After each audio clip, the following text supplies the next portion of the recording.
What was this search for this knight in shining armour about? I feel it came from such a young age. Yeah. You know, it was always that this guy is going to come along and save me. And when Mum died, it was like that became even more acute, that I was in such depths of despair with such a huge hole in my heart, so much love to give to my mum, and then I felt nowhere to give it. And I was chasing all the wrong people. But I always thought, because I'm single, I haven't got the happily ever after, because who the hell wants to read a book where there's the night comes along and sweeps her off, you know? Who wants that story? But what I love about this is the guy I met on holiday, he gave me the happily ever after for one part of the book. Yeah. But in truth, now I'm here and I've fallen in love with myself. I've got the self-love now. I've seen my worth. I see what I'm capable of through the writing. I see the sticky situations that Soho Summers went through. So I now see the happily ever after is me coming home to me and me realizing that the biggest love story I can ever have is the one with myself, and that I am now my Miss Right. If Mr. Right comes along, brilliant, but I'm not chasing. Welcome to the 51%, the podcast where we cut through the noise and get back to basics when it comes to women's health. Through expert insights and powerful personal stories, we help you tune in to what really matters: your body, your well-being, your life. No one-size-fits-all advice, just real conversations to help you understand your health on your own terms. But before we dive in, I have a quick favor to ask. Please hit subscribe and join the 51% community on our website. It's free and it helps us grow, reach more women, and create events that really speak to the health and wealth challenges we all face. And finally, just so you know, everything shared on this podcast is for information only. It's not medical or financial advice, and always speak to a qualified expert for support. Sacha, welcome to the podcast. It is fantastic to have you on. Thank you so much for joining me today. I can't wait for this conversation. We're going to be talking about your book as well. Please, could you introduce yourself and talk a bit about your journey from who you were before to what you're doing now? Thank you so much. Yeah, absolutely. Thank you so much for having me on. I'm absolutely delighted to be here and really touched to be invited. So firstly, yes, thank you to you. So what a journey. I mean, the last 3 years has been quite bonkers, but in a wonderful way for me. I have been working on this book, so the Soho Summers Series. The first debut novel is out on Amazon now, called Love, Grief and More Sex Than Pinot, and it is very much a Bridget Jones meets Fleabag vibe about a girl called Soho Summers who is desperately looking for love after the loss of her darling mummy to cancer. So yes, in terms of my journey, I graduated from the University of Sheffield with the business studies. I worked in London in recruitment for just over 10 years doing compliance recruitment within the financial services industry. But sadly, that time, just as I sort of was kick-starting the career, that was the time that my darling mum was very sadly, after being in remission, passed away from breast cancer. So I was 24 at the time, and I was absolutely devastated. And so I was navigating this corporate career with the hideous depths of grief that really did pin me down for almost 10 years, really, big journey of self-sabotage. However, the last 10 years, I have been on the hugest healing journey and realizing that we are really the only people that can ever heal ourselves, and all the light is within us.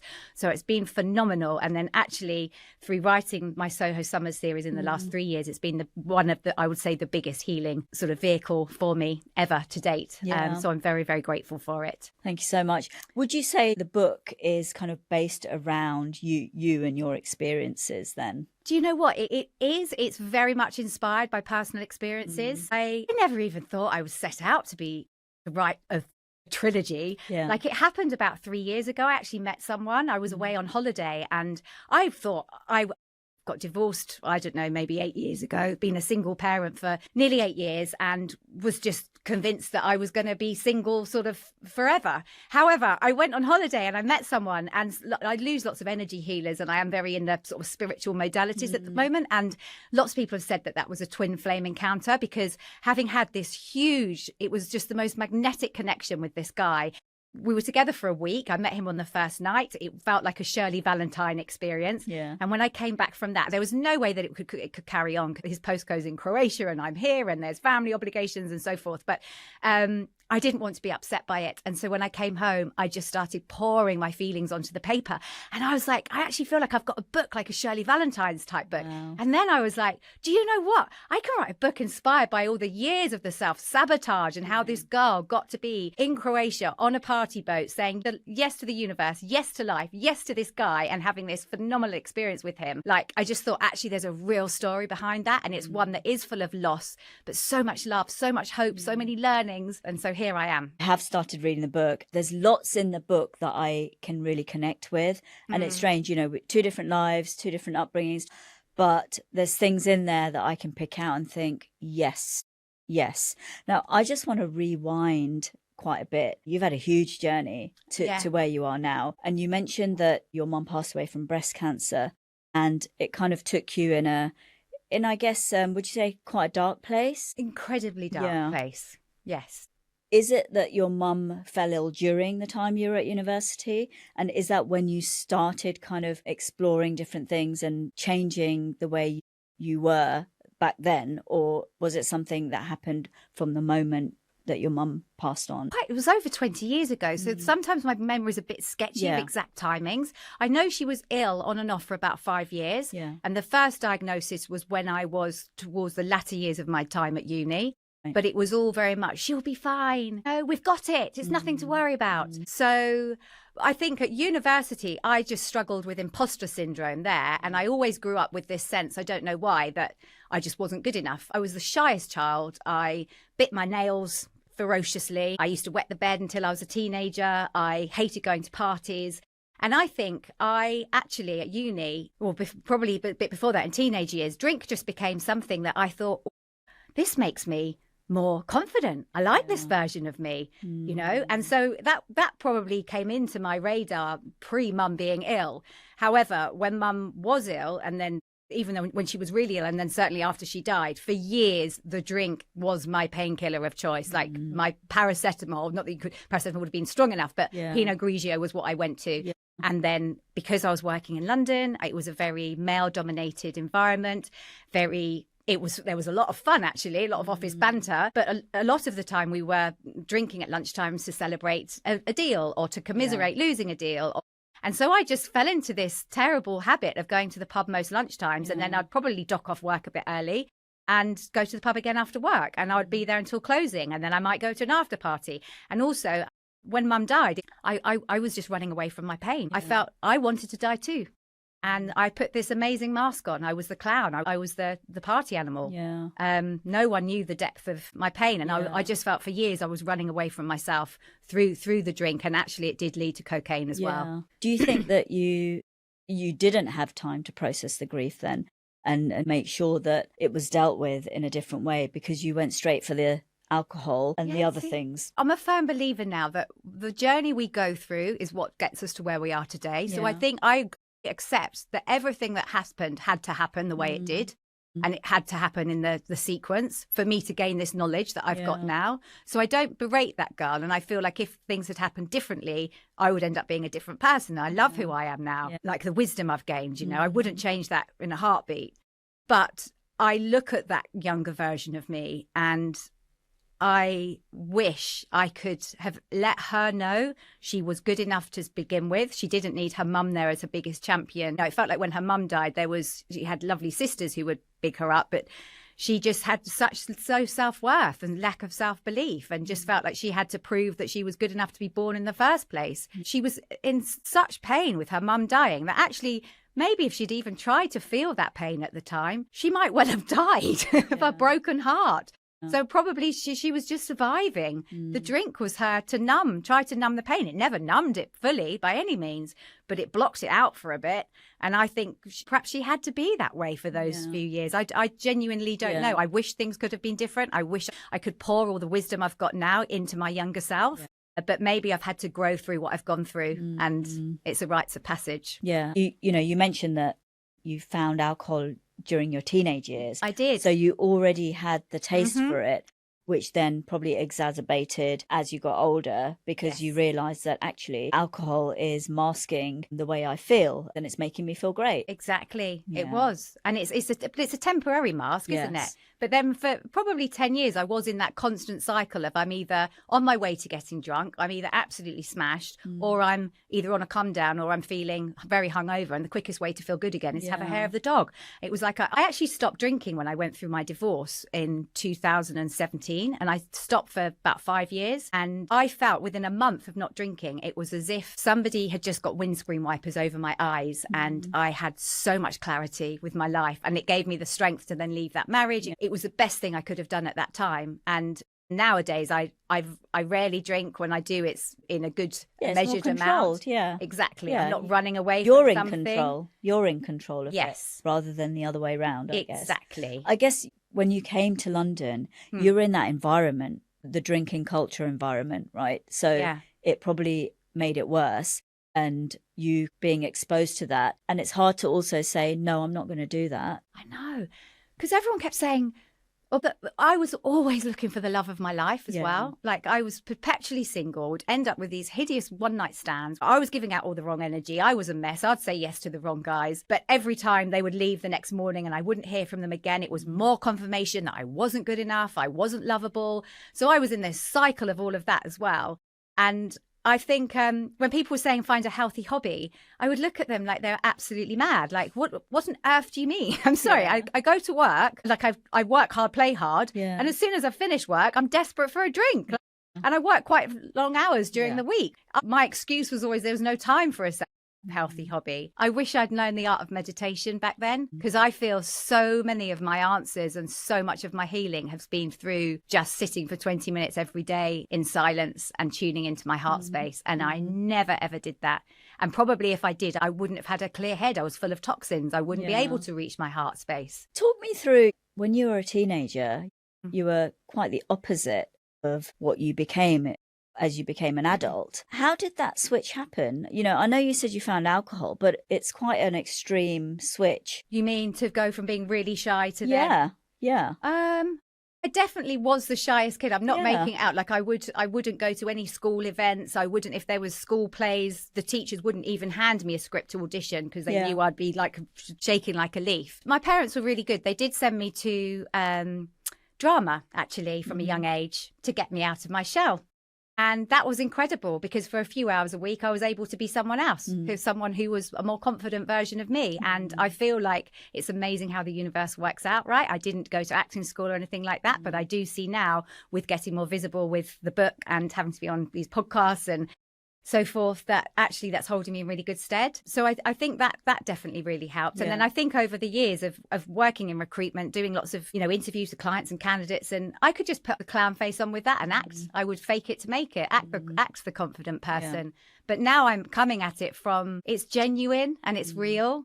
Like I'm showing up, being me. I feel solid and anchored in who I am now. It's not that I'm putting a mask on to try to be someone different. You mentioned that you're on this search for this knight in shining armour. A lot of women are. It's almost like we're brainwashed from a young age to follow a certain path of have an education, then you find this man from somewhere that's amazing, then you have children, and then you have a career, and then you retire, and then that's kind of that, really. What was this search for this knight in shining armour about? Do you know, I feel it came from such a young age.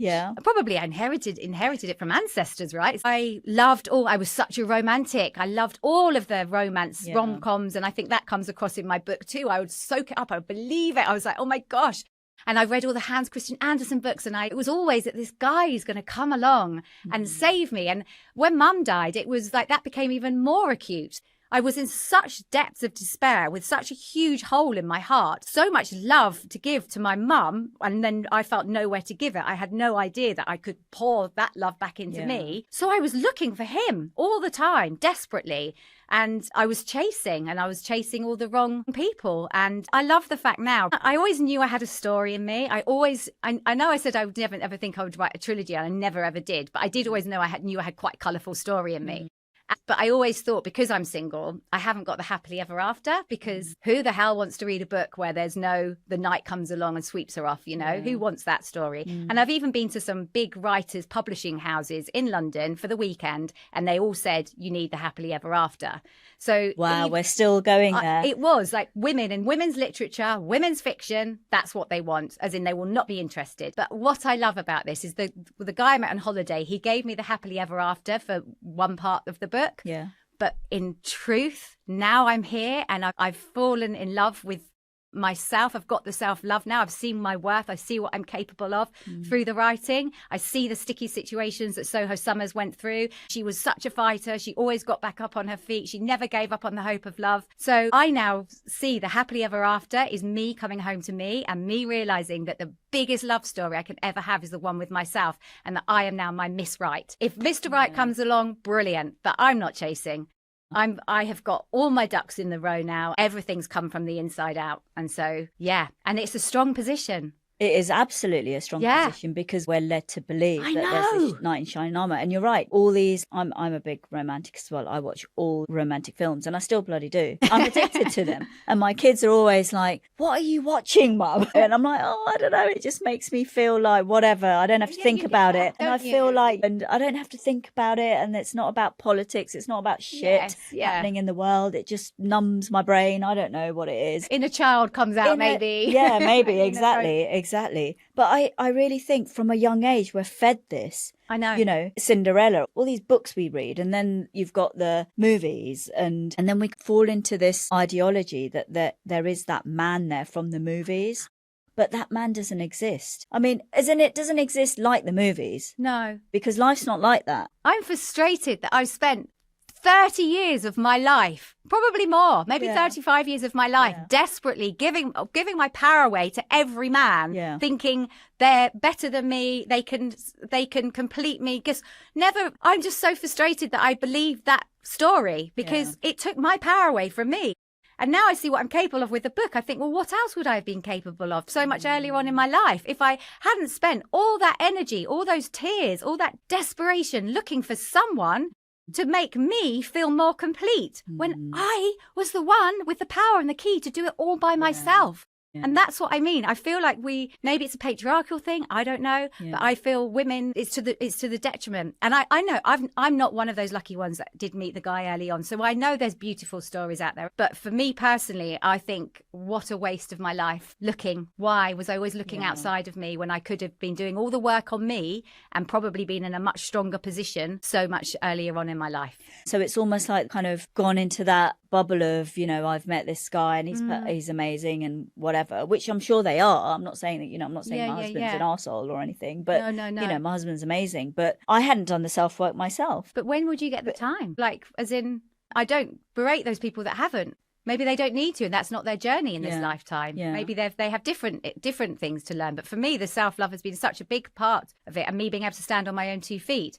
I used to hate being on my own. I'd feel there's something wrong with me. What's wrong with me? Why is everyone else in relationships? I was always comparing and despairing. And now I'm alone. I choose to be alone 99% of the time when I'm not with the children, and I love it. And I'm not lonely. I love my own time, and it's sacred. I have got friends and I could call people up and do things, but I don't want to get distracted. I'm so busy with my book. I just like my own space. And if I was with a guy, I do often think this has been a gift. It's actually been a divine gift for me to have had this time on my own, to have dug so deep and really get to the roots of who I am, the icky, disgusting parts of who I am, who I was, try to turn those around. And to now come at life with this, I think I've just been able to turn my wounds into wisdom. And I'm so going to be so choosy now.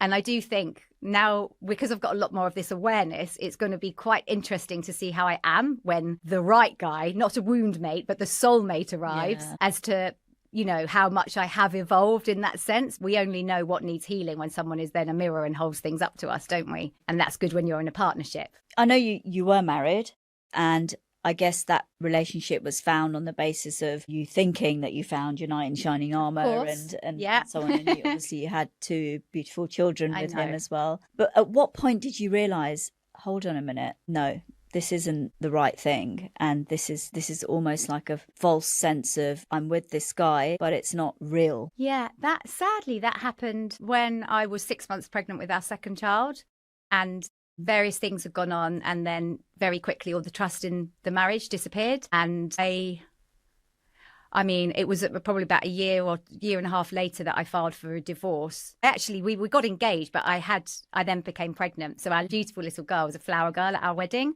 And then I got pregnant very quickly after the marriage. So I think we'd only been married for about 2 years when I realised it was all crumbling. Given that now I've read lots of the spiritual books and I've meditate, and I really am trying to discover who I am beneath all the noise and the conditioning, I feel that we were just plasters for each other at that time. But I couldn't abandon myself. I had to follow my heart with that. And I also knew I was reaching rock bottom again. But this time around, I had 2 beautiful children, and my absolute mission was to be the best mummy I could be. So instead of, that's when I then turned to full sobriety. I was like, instead of hitting the bottle and finding answers at the bottom of a wine bottle, I am going to read as many spiritual books as I could. So I got into things like Eckhart Tolle and The Power of Now, and things like, I remember what a revelation when, like, my gosh, we're not our thoughts, we're the consciousness behind our thoughts, and we can change our thoughts in an instant. And law of attraction and power of letting go and forgiveness of self, forgiveness of others, trusting your intuition. I was reading it all. And for 5 years, I didn't stop. I was listening to all the podcasts. And I was reading all the self-help books. I got into all of the Louise Hay stuff. And there's a lovely lady in Bournemouth called Sue Stone, and she wrote a book called Love Life, Live Life. And she had been through hell and back and had turned her life around. And so it was all these inspirational people.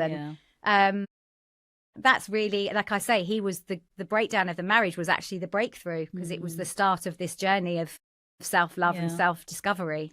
You said that you started reading all these books, self-help books, and moving more into the spiritual side of things. But what made you do that? Because you could have very easily gone back to the opposite way. I know obviously kids do change things. Do you think if you hadn't have had kids with him, you could have spiraled into the other way as opposed to the spiritual kind of finding yourself way? I probably very easily could have done, actually.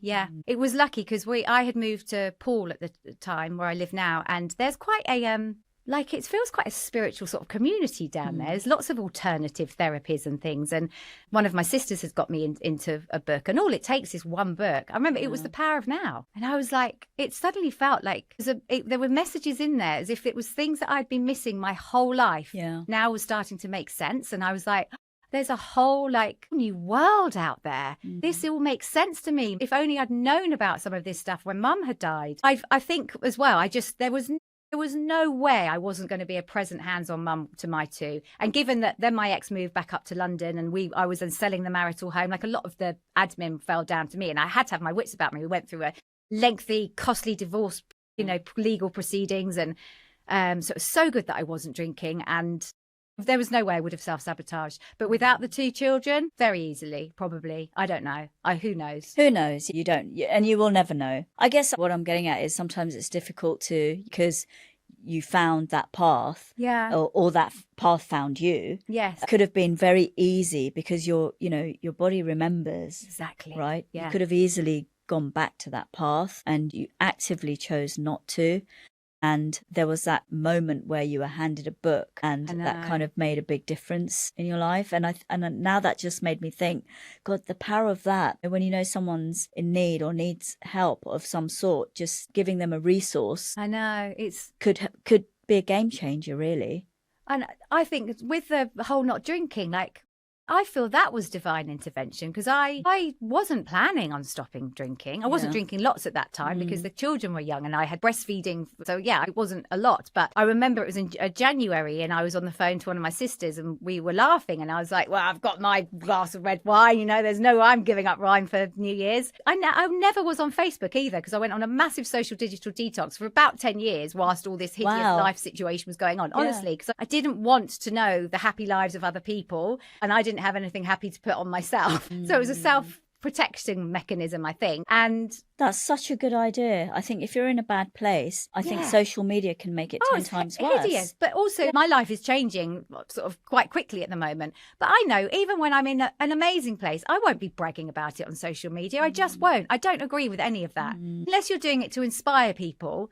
But I don't know. I've got a funny old relationship with social media. I use it for the business perspective. But even with that, with putting things up for the purpose of my book, you can't help getting sucked into some things, can you? It is addictive, and it is there to cause jealousy, I think. I had been on this social detox, but for whatever reason, I went onto Facebook, and there was a link to Annie Grace's book. She is an American author, now international bestseller. She's been around for at least 10 years with her book called Freedom from Alcohol, This Naked Mind. And it was a link to this book. It was a free link, and I was looking for something to read. So I just was on the phone to my sister. I'm not giving up drinking. Started reading that book. Within 3 days, I'd stopped drinking, and I didn't drink for 5 years, didn't touch it. It was phenomenal. And I feel like that was divine intervention, because if I hadn't perhaps have read that book, who knows, I might have started to drink a bit more with the marriage crumbling. I don't know, but I didn't. I stopped, and I had all the clarity, and I was able to get through the divorce. I feel like I have been guided with things like that.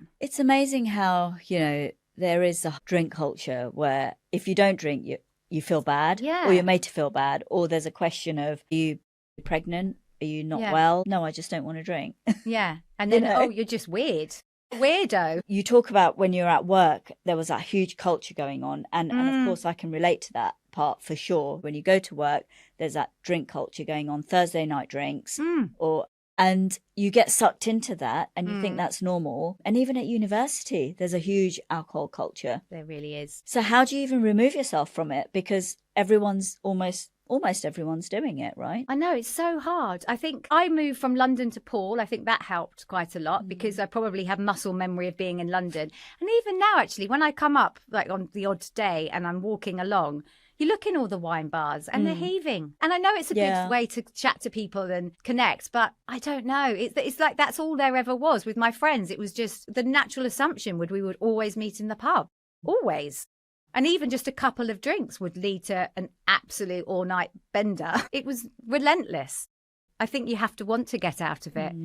But when you do, it's just so lovely to realise there's so much more out there rather than just the drink. I think if you separate the alcohol and why you're drinking it, I think the important thing is, are you in control of it? Yeah. That's the important part, I think. It's not about the fact that, oh, I'm drinking and I shouldn't be drinking. It's the fact of I'm in control, not the alcohol. Yeah. The alcohol is not controlling me and making me drink more than I perhaps should or even want to, because one drink leads on to two to three, and then that's it. It's game over, really, isn't it?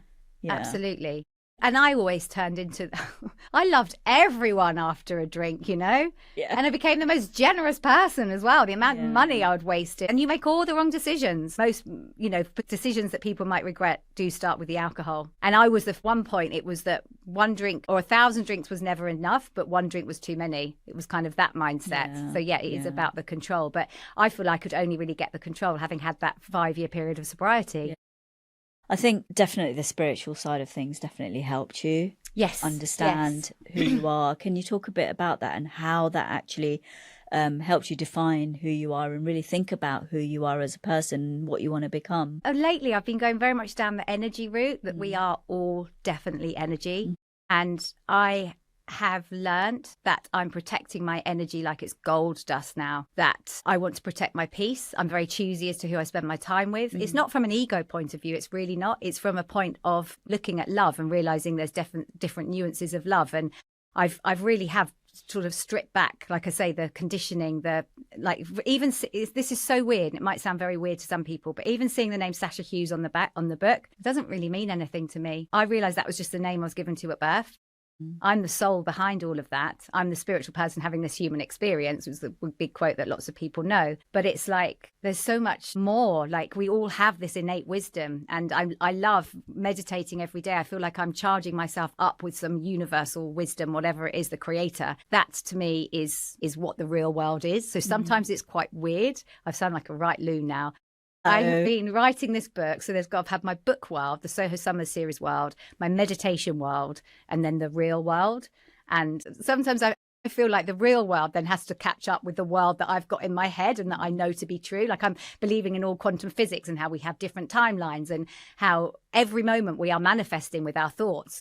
It's all to do with the regulated nervous system, how you have to get rid of the things in your life, be it the drugs, the drink, the toxic relationships, the habits. You could have a really evil voice in your head. You've got to try to turn that round into your biggest champion in your head. So there's so much work to do with regulating your nervous system. And that's how it all starts. And once you have a very calm system, because you're at peace with who you are and everything around you, and your life situation is then at peace. And it might take a while to get there, because it might mean you do have to walk away from some relationships. But I feel that when you do get to that place, everything is aligned then, how you feel, how you portray yourself with the world. When there is that alignment, you then start acting in flow, and life just becomes like the right people turn up, the right opportunities arrive. And that's certainly what's happening for me anyway. It's been a big, huge journey. I can't begin to tell you. And I'm only just starting it, really. And I do know with my third book, it's going to be so different to the first book. I think that's a great message to put out, as opposed to the happily ever after is you finding this knight in shining armour at the end of it all. The happily ever after should be that you found you. You've come back to you, and you're you're in a sanctuary. Yeah. It's the most powerful thing in the world. I really hope with the first book, Love, Grief and More Sex Than Pinot, that any sort of people in their 20s or any age really who are desperately looking for love, I really hope that when they read that book, it makes them just think, oh, hang on a minute, maybe I should start pouring some of that energy. It's again the energy word back into me, because then you get inspired action. I started pouring the energy back into me, and I got the inspired action to write these books. But I had to be in a calm place. I had to have got my nervous system sorted. I had to become regulated. I had to do all the work, the grueling work. And then I got to a place where the inspired action comes through. And then I feel like you're on your soul path. You talked about, obviously, the spiritual side of things. I want to touch upon the fact that, you go through your 20s, 30s, I guess, having all these ideologies of education, find a man, have a baby, blah, blah, blah, whatever it might be. And perhaps, it's not always have a baby. You might just want to find a life partner, whatever. But then a lot of women during their midlife start feeling a bit, when they get to their 40s, what the hell? This is bullshit. I think there's a bit of a disconnect there. A lot of women get to that point in life and do start disconnecting from their environment, their situation. And then obviously, menopause and all of this comes into it. But then the man also starts feeling a bit disconnected. And then during that time period, there is a higher divorce rate as well. I suppose because I have been divorced, I know there'll be some people like the stigma of that. I think, oh, that's awful. How could you have got divorced? You got married. You should stay married forever. There might be people with that train of thought, and they obviously respect that, of course. But I felt the best thing I could possibly do to me in this lifetime is to be true to me. And I think, it's hard because I haven't ever had that long marriage. So I kind of feel I'm not qualified.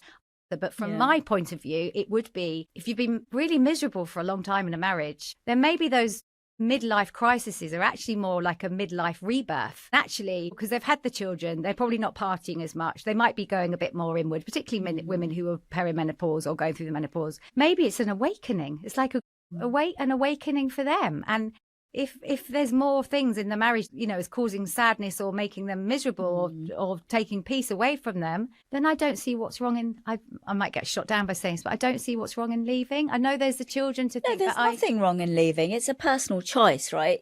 Put aside reasons for leaving when it comes to something serious that's going on. Leaving someone is a personal choice. So everyone has that right to either stay or not stay. And if there's no reasoning between a couple and you can't understand each other anymore and it's not making sense, then it's fine. There's nothing wrong with that, right? Otherwise, everyone's just going to be miserable and the kids are going to be miserable. Everyone, the whole situation is going to be miserable. And when you go on the volition that everything happens for a reason and you cannot get any of this wrong, like everything that's ever happened to you has had to happen in the way it has. It just has to have happened that way. The universe has designed it that way. And then I think like you do have these soul contracts. You just have to be so honest with yourself.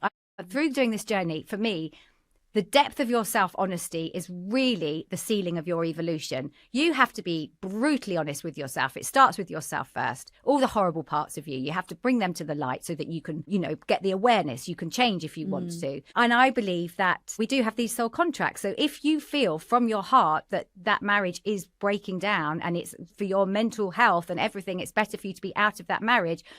Again, everything happens for a reason.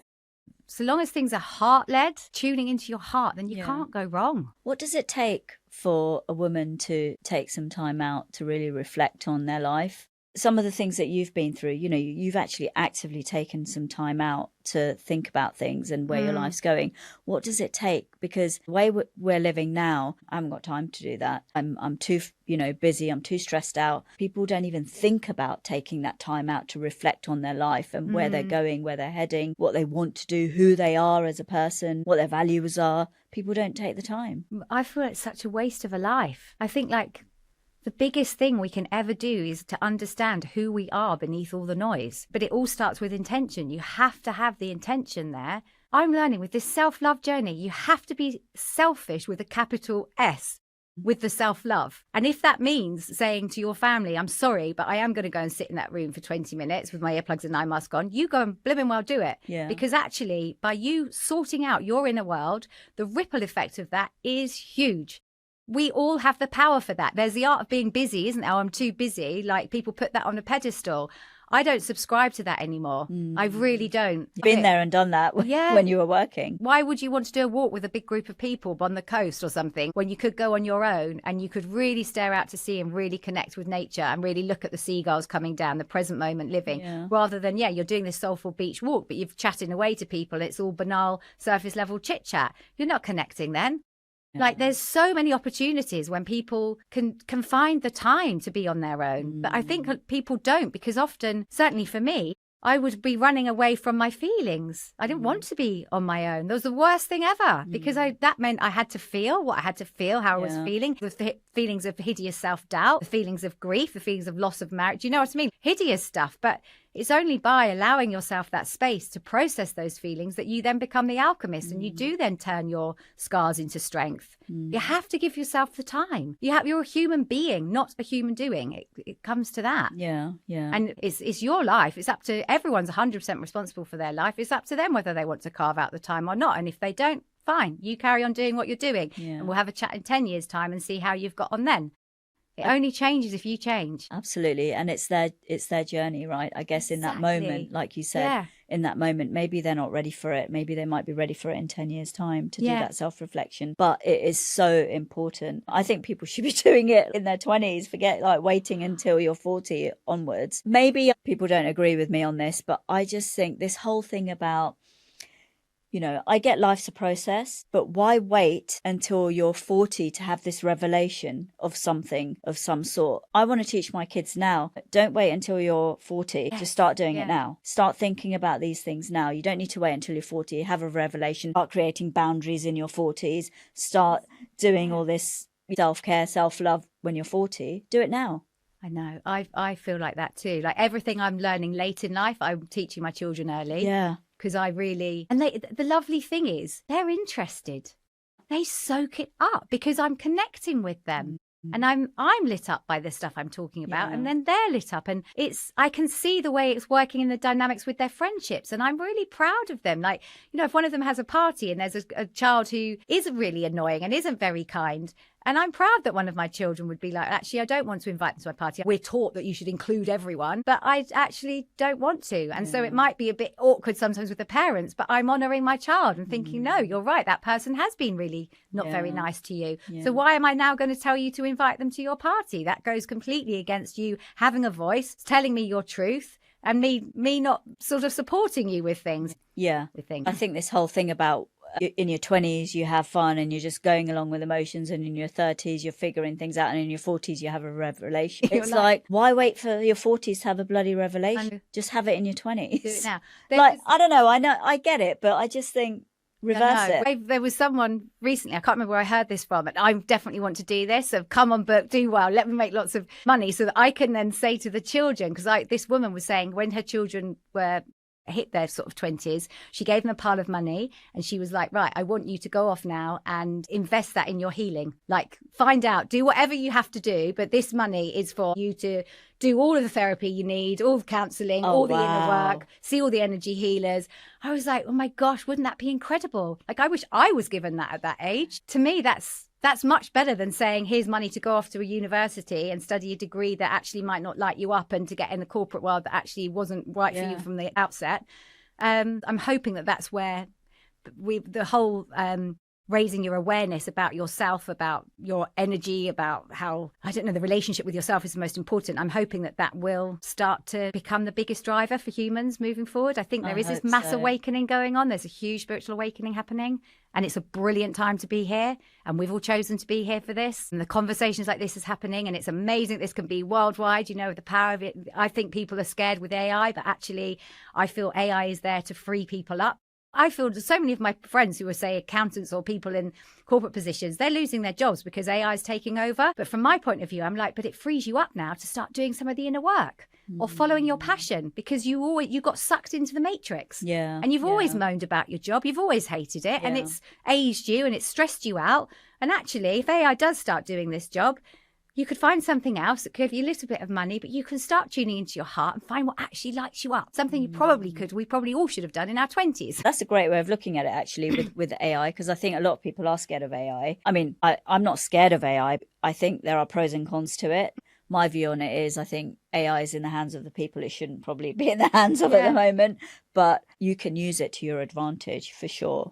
But I love the idea of giving your kids an opportunity to do the work on themselves. Isn't that amazing? I think that's amazing. I never thought about that, because some people give their children money to, I don't know, go and travel, or which is also great in a work, but give them money to go to university or do a course, but go and do therapy, experience who you are and figure that out. I know there's going to be things that I'm unwittingly mucking up in my children. And I don't mean to be. It's with the awareness I have at the moment. And I'm hoping when they get to my age, they'll think, oh, gosh, Mum was just trying her best with the awareness she had. Yeah, of course. But even going traveling. So I did go traveling. I was drunk all the time. It wasn't me finding myself, far from it. It was me escaping myself. If I went traveling now, my gosh, I would be so grateful for every moment. I'd do the trips, I'd do the tours, I'd be there, you know, I'd go to the remote places. I wouldn't be going on the east coast of Australia drinking beers. I think for me anyway, the concept of traveling to find yourself wasn't how it happened for me. Yeah. So I'd rather, I'll see how my children are at the time, but you can do that too. But yeah, to have some money to go and find yourself,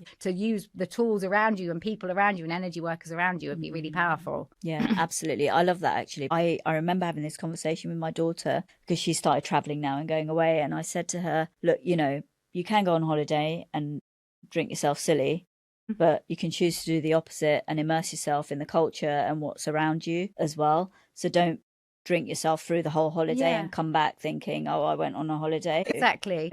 I'm not saying, again, it's a process, but I think we hope to teach our children and guide them to find themselves and really immerse themselves in who they are and what's happening around them. I think so. And I really want my children to have their voice, because I never had a voice as a kid. I was the youngest and I just went with the flow, and I was so shy. And I remember even when I went traveling, my boyfriend, when I was whole itinerary, I don't think he even ran it past me because I didn't have a voice. Yeah. I never knew what I wanted to do, never knew what I wanted to do with my life, because everyone else would always decide for me. And you were never asked. I was never really asked. Yeah, exactly. And then if ever I was asked, I felt very uncomfortable. Then I would have the feelings of, I'm useless, I'm worthless, I don't even know the answer to that, I don't even know what I want in my life. But in truth, it's because I wasn't ever asked from a young age. Yeah. And I ask my children all the time. Yes, I want them to know who they are and to... It's so important. Everyone go and take some time out and just reflect and try and look inward and find out what you want and what you can do and what the things that you need to change. I think it's so important. And not being a yes person all the time. Now, actually, through doing some of this work, I find this interesting, because I know there's like lots of, you know, people talk about manipulators and narcissists out there. But actually somewhere I read, and it said even a people pleaser, that's a form of soft manipulation, because you're doing that to try to get the person to like you. And I was like, gosh, okay, it's so interesting. I feel like the more I know, I realise I feel like I'm almost on a game, like I'm on this matrix, and there's chess players, and it's all to do with who you let on your chessboard. Yeah. Why did you let them in the first place? What's missing in me to have let that relationship in? It's just so interesting. Yeah, absolutely. Sacha, thank you so much for being on the podcast. It has been amazing to have you on, and I can't wait for the second book to come out. Oh, thank you very much. And read the series. It might even be a movie one day. Well, I'm visualising. It has been in my head for the last 3 years. Thank you so much. So, thank you. It's really lovely to talk with you. I've loved it.